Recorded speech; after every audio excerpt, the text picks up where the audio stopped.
And eventually, there will arise a king who will come from where? From a hidden place to save France. And we have this tradition of the great Catholic monarch who will save not only France but Europe and probably be a French king. Now, who is this man?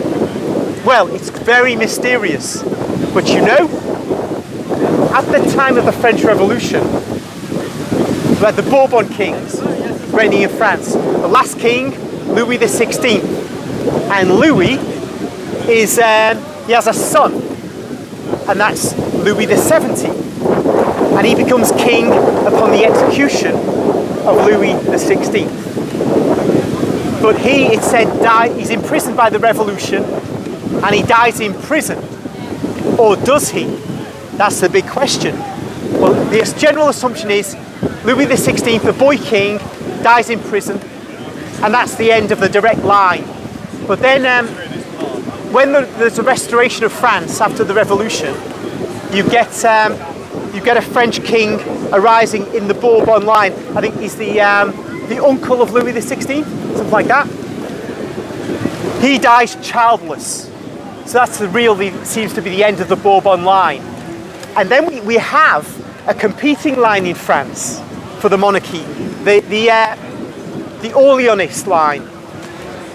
And during the French Revolution, there's Philippe, Duc d'Orléans, who's a prince of the blood. He's related to the king, related to the Bourbons, but he wants to be king. His family wants to inherit the French crown.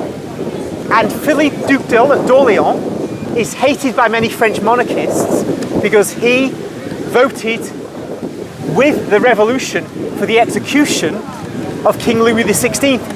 Absolutely scandalous act. Now, the Orleanists have survived, and they see themselves as the people who now must become the kings of France when there is an eventual restoration. There was one man, who was a possibly legitimate successor to the kingship of France, and Count de Chambord is his name.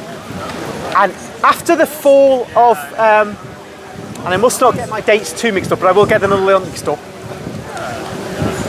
In the mid-19th century, he was called upon to take up the throne of France, and he declined.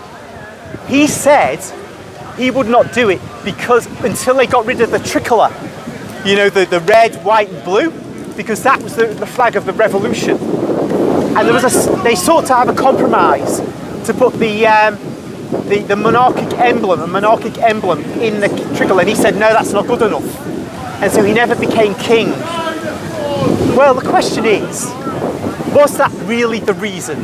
Because, you know, the Pope at the time said, Pope Pius IX said, over a tablecloth, you didn't take the throne? Because for the Pope, you know, this was a chance of the faith being restored.